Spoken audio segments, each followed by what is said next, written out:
नमस्कार। राम राम। सभी का फिर से स्वागत करते हैं गुरुकुल एजुकेशन के इस प्लेटफॉर्म पे। आज हम पढ़ने वाले हैं रामचंद्र शुक्ल के आलोचनात्मक विचार।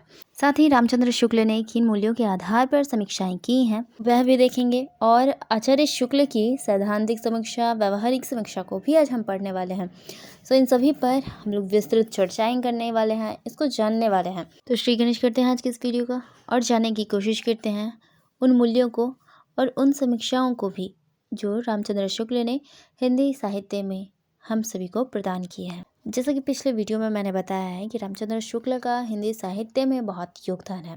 हिंदी आलोचना में भी उन्होंने पुस्तकों का जो अभाव था उसको दूर करने का प्रयास किया है, और बहुत बड़ा प्रयास उनका देखा जा सकता है इसके पीछे। यद्यपि रामचंद्र शुक्ल ने सैद्धांतिक आलोचना संबंधी कोई स्वतंत्र ग्रंथ नहीं लिखा है, लेकिन इसके अलावा उन्होंने निबंधों में, ग्रंथों में जहाँ पे उन्हें आवश्यकता पड़ी है उन्होंने अपने विचार प्रकट किए हैं।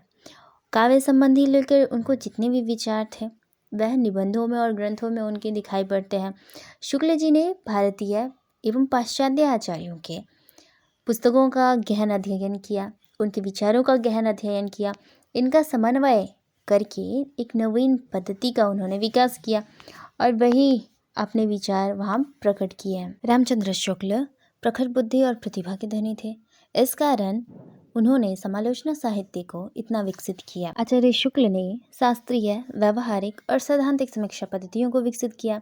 वे रसवादी आलोचक थे, यानी कि हम कह सकते हैं कि आचार्य शुक्ल ने जितनी भी आलोचना पद्धति है ना उस पर अच्छे से विचार किया है। हिंदी साहित्य में जितनी भी आलोचनाएं हैं उसमें रामचंद्र शुक्ल ने अपने विचार रखे हैं। इसलिए हम किसी भी आलोचनाओं को पढ़ें उसका मुख्य जो विचार है वो रामचंद्र शुक्ल से मिलता जुलता दिखाई पड़ता है। रामचंद्र शुक्ल की आलोचनाओं को समझने के लिए उनके मूल्यों के आधार पर हम उसे दो भागों में बांट सकते हैं। पहला तो हो गया आचार्य शुक्ल की सैद्धांतिक समीक्षा और दूसरा रामचंद्र शुक्ल की व्यवहारिक समीक्षा। अब समझने का प्रयास करते हैं आचार्य शुक्ल की सैद्धांतिक समीक्षा को। इसके अंतर्गत उन्होंने रस और रसानुभूति विषय को भी महत्व दिया है। रस और रसानुभूति, इसे समझते हैं। रामचंद्र शुक्ल ने भारतीय और पाश्चात्य दोनों विद्वानों के विचारों को, मतों को और उनकी रचनाओं को पढ़ा, तो उनमें समन्वय स्थापित करके उसे नवीन तरह से सरल भाषा में हमारे सामने उन सिद्धांतों को प्रस्तुत किया। आचार्य शुक्ल रस को महत्व देते हुए भी कहते हैं, जिस प्रकार आत्मा की मुक्तावस्था ज्ञान दशा कहलाती है, उसी प्रकार हृदय की मुक्तावस्था रस दशा कहलाती है। हृदय की इसी मुक्तावस्था की साधना के लिए मनुष्य की वाणी जो शब्द विधान करती आई है उसे कविता कहते हैं। यह समझने का प्रयास करेंगे कि रामचंद्र शुक्ल ने हमें क्या समझाने का प्रयास किया है। आखिर कविता में उन्होंने रस को महत्व देते हुए यह क्यों कहा, यानी कि जिस प्रकार आत्मा मुक्त होती है, मोह माया से दूर जाती है और उसे ज्ञान प्राप्त होता है, वह उसकी ज्ञान दशा कहलाती है। तो उसी प्रकार हृदय जब मुक्त हो जाता है तो वह रस दशा कहलाती है, यानी कि उसे आनंद की प्राप्ति होती है। और हृदय की इसी मुक्ति की साधना के लिए मनुष्य की वाणी, यानी कि जो कवि होते हैं वह कविताएं लिखते हैं, तो वही कविता कहलाता है जो हृदय को डायरेक्ट आनंद प्रदान करे।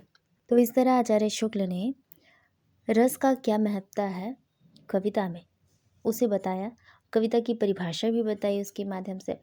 और यहाँ पर केवल कविता तक ही सीमित नहीं रहे, उन्होंने विभाव, अनुभव, संचारी भाव और स्थायी भाव जैसे सूक्ष्म विषयों पर, यानी कि छोटे छोटे विषयों पर भी बहुत गहनता से विचार किया है।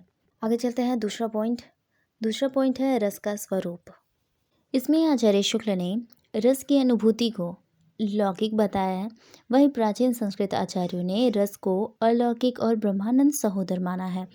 यहाँ समझने वाली बात है कि रामचंद्र शुक्ल ने यहाँ रस को लौकिक माना है और संस्कृत आचार्यों ने इसे, यानी कि रस को अलौकिक यानी कि ब्रह्मानंद सहोदर, भगवान के स्वरूप के रूप में इसे माना है। यानी कि रामचंद्र शुक्ल रस को सांसारिक अनुभव के रूप में मानते हैं, इसलिए रस का स्वरूप लौकिक बताया है।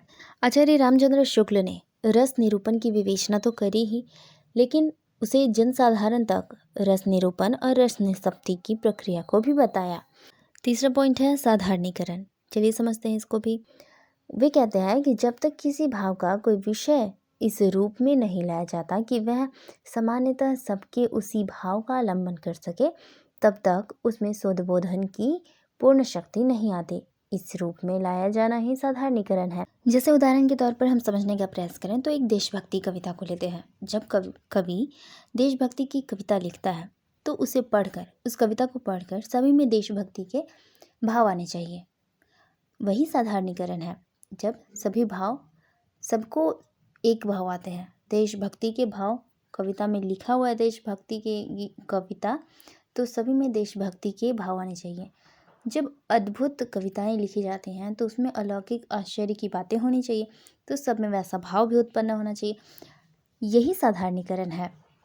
तो यह सिद्धांत जो है, इससे स्पष्ट हो जाता है कि सच्चा कवि वही है जिसे लोक हृदय की, जनता के हृदय की पहचान हो, जो अनेक विशेषताओं के बीच भी मनुष्य जाति के सामान्य हृदय को देख सके, पहचान सके।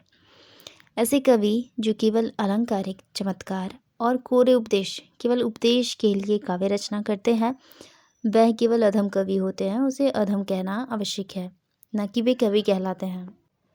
चौथा है काव्यानंद और उसके सोपान। आचार्य रामचंद्र शुक्ल काव्यानंद को लौकिक मानते हैं। इस आनंद को शुक्ल ने दो भागों में बांटा है। पहला हो गया लोकमंगल की साधनावस्था और दूसरा हो गया लोकमंगल की सिद्धावस्था। तो चलिए समझते हैं लोकमंगल की साधनावस्था क्या है। शुक्ल जी ने लोकमंगल की साधनावस्था का संबंध जीवन के प्रत्यक्ष पक्ष से जोड़ा है, यानी कि जैसे को तैसा। अगर कोई व्यक्ति गलत करता है तो उसके साथ भी गलत ही होगा, यानी कि भीषणता के साथ मनोहरता भी होना चाहिए, कटुता के साथ माधुर्य। यह जीवन में जो चलते रहता है, अच्छा भी होता है, बुरा भी होता है, तो वह सभी बातें जो है लोक साधनावस्था के अंतर्गत आती हैं।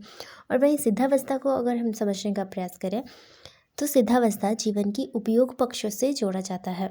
शुक्ल जी ने अहिंसा, दया, शांति और क्षमा की नींव पर ही सिद्धावस्था को आधारित माना है। उदाहरण के तौर पर देखें तो रामचरितमानस, जो कि तुलसीदास की रचना है, उसमें लोकमंगल की साधनावस्था का प्रतिबिंब दिखाई पड़ता है। रामचरितमानस में भगवान राम ने किस तरह की कठिनाइयों का सामना किया, उस कठिन परिस्थिति में भी व्यक्ति को किस तरह से उसका परिस्थिति का निर्वाह करना चाहिए, उसे उसमें बताया गया है। वहीं सूरदास की बात करें तो उन्होंने सौंदर्य, भगवान के ईश्वरीय रूप के सौंदर्य का चित्रण किया है। तो सूरदास की रचना सिद्धावस्था को प्रमाणित करती है और तुलसीदास साधनावस्था को प्रमाणित करते हैं। तो इस तरह हमने काव्यानंद और उसके सोपानों को समझा। पांचवा है प्रकृति चित्रण। इसके अंतर्गत आचार्य शुक्ल ने प्रकृति के किस तरह चित्रण किया जाता है काव्य में, उसके बारे में बताया है। आचार्य शुक्ल की प्रकृति चित्रण संबंधी जो विचार है वह बहुत ही मौलिक है। उनका मानना है कि काव्य में प्राकृतिक दृश्य जो हमारे सामने दिखाई पड़ते हैं, वह भाव आता है, वह आलंबन रूप में भी और उद्दीपन रूप में भी उपस्थित होते हैं। काव्य में प्रकृति के दोनों भाव होते हैं, भाव दो होते हैं, ठीक है। तो प्रकृति चित्रण को दिखाने के लिए यहाँ दो भाव बोले हैं रामचंद्र शुक्ल ने। कौन कौन से? तो कोमल और रौद्र रूप दो होते हैं। तो कोमलता दिखाने के लिए पुष्पों का, फूल का और फिर पेड़ पौधों का इस्तेमाल होता है। वहीं रौद्र रूप का चित्रण करना हो तो वह शेर, बाघ और सांपों का चित्रण किया जाता है। यही दोनों भावों को प्रकृति चित्रण में रामचंद्र शुक्ल स्वीकार करते हैं। तो इस तरह हमने यहाँ पे प्रकृति चित्रण को भी समझा। अब छठा पढ़ते हैं, वह है वक्रोक्ति विरूपण।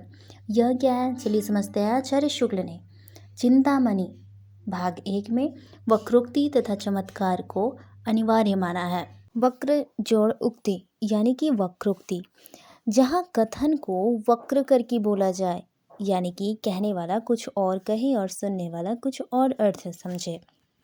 इसलिए रामचंद्र शुक्ल ने वक्रोक्तियों और विरूपण को काव्य में महत्वपूर्ण माना है।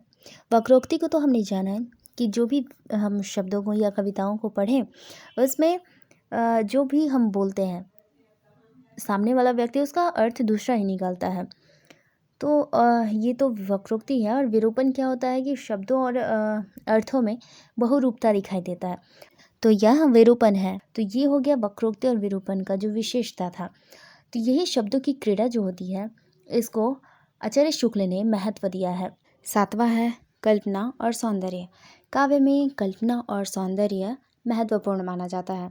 कल्पना ही होता है जो काव्य का बोध कराती है। यानी कि काव्य को जब हम पढ़ते हैं, एक पाठक जब पढ़ता है, तो कवि ने कविता में क्या कहना चाहा है उसे हम कल्पना के माध्यम से ही समझते हैं।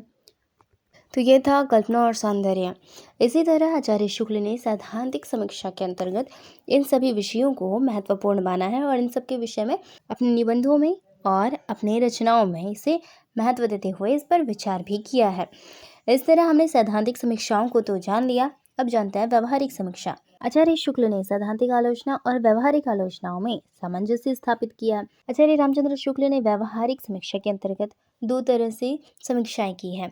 तो उनकी समीक्षा को हम दो भागों में बांट देते हैं। पहला हो गया कवियों पर लिखी गई समीक्षाएं और दूसरा है काव्य धाराओं पर लिखी गई समीक्षाएं। इसे समझते हैं। पहला हो गया तो कवियों पर लिखी गई समीक्षाएं। इसके अंतर्गत रामचंद्र शुक्ल ने कवियों को विषय बनाया है।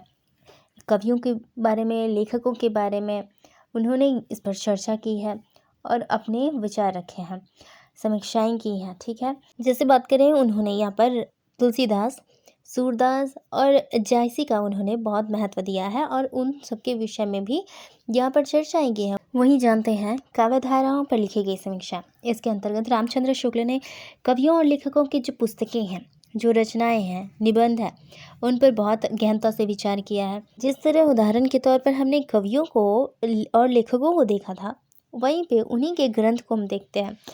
जैसे ग्रंथावली, भ्रमर गीत सार और तुलसीदास के ग्रंथ, इन सब के विषय में आचार्य शुक्ल ने उनके काव्यगत विशेषताओं का विश्लेषण किया है। तो यहाँ पर रामचंद्र शुक्ल ने रचना के गुण दोष को भी बताया है और उसका विश्लेषण भी किया है। इस तरह रामचंद्र शुक्ल ने आलोचना के क्षेत्र में एक मार्ग प्रशस्त किया। इस तरह रामचंद्र शुक्ल के जो विचार है वह हर एक आलोचना से मिलती जुलती है और ऐसा कोई आलोचना नहीं है जिसके अंतर्गत आचार्य शुक्ल के विचार और मत प्रस्तुत ना किए गए हों, उनके विचार उनसे न मिलते हों। तो इस तरह हमने रामचंद्र शुक्ल की आलोचनाओं को समझने का प्रयास किया और इसे समझने के लिए हमने इसे दो भागों में विभाजित किया है। पहला हो गया सैद्धांतिक और दूसरा व्यवहारिक समीक्षा। इसके अंतर्गत भी बहुत सारे विषय हैं, बहुत सारे मूल्य हैं। उनमें से कुछ ही विषयों को हमने यहाँ पर पढ़ा है, इन पर हमने भी बहुत चर्चाएं की हैं, समझने का प्रयास किया है। इस वीडियो में एक और लास्ट बात हम जानने वाले हैं। रामचंद्र शुक्ल के इस आलोचना के क्षेत्र में उनके प्रिय कवि और उनके ग्रंथ प्रिय कौन से हैं। तो यहाँ पर हम जानेंगे रामचंद्र शुक्ल के जो कवि हैं वह तुलसीदास हैं, जो उन्हें बहुत प्रिय हैं। उसके अलावा रामचरितमानस उनका प्रिय ग्रंथ है। आखिर रामचरितमानस ही उनका प्रिय ग्रंथ क्यों है, इसे समझने के लिए एक बात हमें और जाननी होगी कि रामचंद्र शुक्ल जो है सामाजिक, नैतिक और आदर्श व्यक्ति हैं। इस कारण उन्हें सामाजिक, नैतिक और आदर्श के तीनों जो मूल्य हैं यह रामचरितमानस के अंतर्गत दिखाई पड़ता है और इस कारण ही यह रामचरितमानस और तुलसीदास उनके प्रिय कवि और प्रिय ग्रंथ हैं। तो इस तरह हमने रामचंद्र शुक्ल की आलोचनाओं को समझने का प्रयास किया। आई होप कि आपको रामचंद्र शुक्ल की आलोचनाओं में अब कोई दिक्कत नहीं होगी, उनके मूल्य को लेकर, उनके आलोचना समीक्षा को लेकर। तो बेल आइकन दबाकर चैनल को सब्सक्राइब करें, लाइक शेयर करें और फिर से मिलेंगे हम नए वीडियो में नए टॉपिक के साथ। तब तक के लिए जय हिंद, जय भारत।